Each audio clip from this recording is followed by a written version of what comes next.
Hey everyone, welcome to the Dilettante's Bookshelf. My name is Michelle.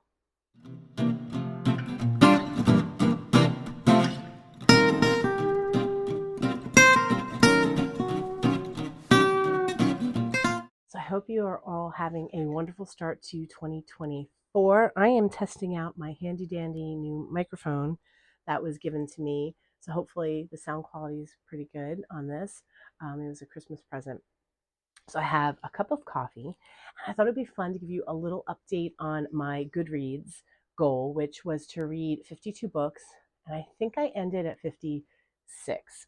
I didn't read much at all in December. I think I finished one book that I was working on, and I read one or two short stories, and I did some audiobooks. But I'll link in the description box my accompanying blog post so you can see a little bit more information. And I'll put the link to my Goodreads if you wanted to follow me over there. I would love to have some of my BookTube friends over on Goodreads as well. And I thought it'd be fun to share with you. I set up a goal, and I don't remember what it is now. I think it's 75 books. Or is it 65 books? I think it's 65 books. Yeah, 65 books, something like that.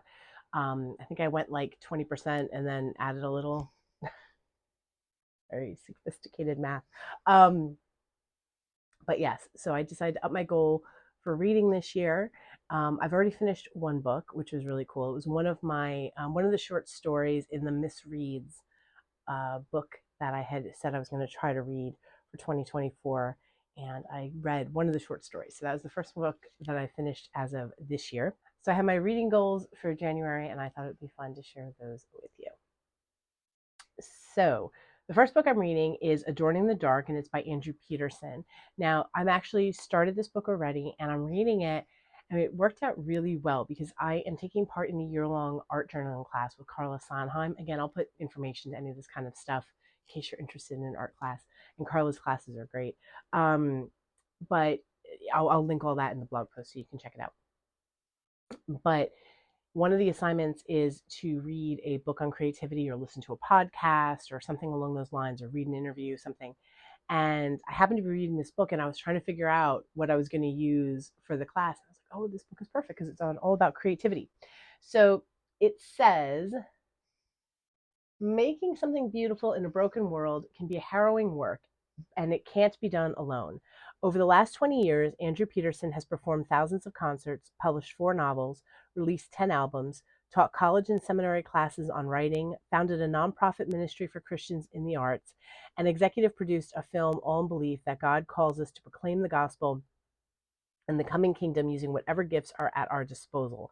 He's stumbled along the way, made mistake after mistake, and yet has continually encountered the grace of God through an encouraging family, a Christ-centered community of artists in the church, and the power of truth, beauty, and goodness in scripture and the arts.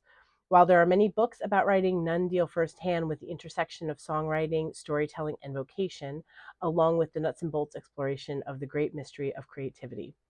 In Adorning the Dark, Andrew describes 6 principles for the writing life: serving the work, serving the audience, selectivity, discernment, discipline, and community. Through stories from his own journey, Andrew shows how these principles are not merely helpful for writers and artists, but for anyone interested in imitating the way the creator interacts with his creation. This book is both memoir of Andrew's journey and a handbook for artists, written in the hope that his story will provide encouragement to others stumbling along in pursuit of a calling to adorn the dark with the light of Christ. So obviously this is a Christian book in its theme, and I just love reading books about other people's creative process. And so far what I've really loved about this book is he's been talking about the struggles and the insecurity, and how he sits down and thinks he doesn't know what he's doing and has no idea about, how to create anything. And that's exactly how I think we all feel as artists or writers if you do any of that. So I'm really enjoying it, and I'm doing this alongside the first lessons in the class. So yeah, I'm really excited about this one, and I'm enjoying it so much that I ended up purchasing a copy. I had mine from the library, so I purchased a copy that I'm going to be working through and taking notes on. So I have a feeling this is one that's good to either pass on or to other people or make notes in and reread. So really excited. My next book is The Appeal by Janice Hallett, and I had taken out, I think it's the Christmas Appeal, I had a couple books that I had taken out from the library for Christmas and I didn't get to them, so I'm just going to be returning them this week. And I thought since I had to read The Appeal first, that was recommended, I'm going to read that now and then maybe read The Christmas Appeal when it gets closer to Christmas time because I'm just kind of over reading about Christmas and things like that now. So if you're not familiar with that book, I'll tell you what the synopsis is for that one. The Fairway Players, an amateur theater group, are in the middle of rehearsals for their production of Arthur Miller's All My Sons when tragedy strikes the family of director Marlon Hayward and his wife, Helen. Their young granddaughter is diagnosed with a rare form of cancer and faces an experimental treatment which costs a tremendous sum.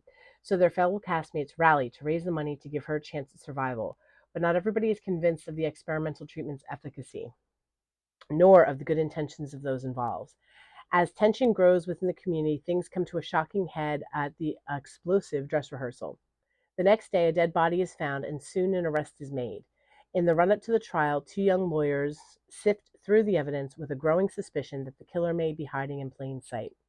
Emails, messages, letters, the proof is all there between the lines, waiting to be uncovered. So that sounds really interesting. So I'm looking forward to giving that one a start. I think the cover I saw today and I was like, oh, I'm really interested because I was thinking about returning it and it said like 15 suspects. Can you guess who did it? So it just sounds like a really interesting read. The next book I'm going to read, and this is one that I own, is The Secrets of Winter House, and that's by Ben Gutterson. I love the Winter House series. I shared the first book that I read here on the channel, and I've been waiting to read the second one. I already have the third one too. So I'm going to dig in. It's young adult. Actually, I don't think it's young adult. I think it's youth fiction, and it's a really fun read. It's a magical hotel, and yeah, I definitely recommend that one and the whole series at all. So I'll be looking forward to digging into that as well. And the last one is The Real Wallace Simpson by Anna Pasternak. I forget how any of this came up on my how that particular book came up. I might have just searched one out. But I was watching a biography on TV about Wallace Simpson, and it just interested me. And so then when I saw the biography, I was like, oh, that might be a nice read about that. So, yeah, I just finished watching the last season of The Crown. So it just kind of felt like I must have been in a in that kind of research mode when I found this. But I have that checked out from the library, so I'm going to give that a go this week or this month as well. So that is it. I hope you all had a wonderful holiday season, that you're kind of easing back into the new year. Hopefully things are going well for you. I'd love to hear what books you're reading. January is always one of those months where there doesn't seem to be much at all going on. Like I know every year I make a calendar and I use photos from the previous year. So like this January has photos from last January. And January is always one of those months where I have like no photos. Like we it's almost as if we just don't do anything for the entire month of January, which is totally fine. I just always find it interesting. And I'm hoping that my reading isn't going to follow suit with that, that maybe I'll take the time to really delve into some really, really good reading. Another thing is I've been thinking a lot about the content that I'm creating and sharing, and I'm going to be adding, hopefully, I have plans for it this week, so we should be good to go, a second update. So in other words, every week I'm going to upload 2 videos, and my goal is to have on Tuesdays to be at all books, all about books and what I'm reading and that sort of thing. And then Thursdays, I'm going to be uploading what I'm writing. So doing things for writing channels, and I'll maybe include things with NaNoWriMo when I do that in November. So if you're a writer, you might enjoy that. So I have a video planned for this Thursday to go live. So all going well, if you're interested in writing, then you can plan on checking those out on Thursday. But I thought having a set day where I upload each content, if you're not interested in writing content, then you don't have to watch it. Or if you're just interested in writing, you don't have to watch the other stuff. So hopefully that'll make it easy for you. So that's it. Again, thank you so much for watching. I appreciate you for being here, and I just love the community that's here on BookTube, and I'm glad to be back into making videos and hopefully getting into the swing of things a little bit more.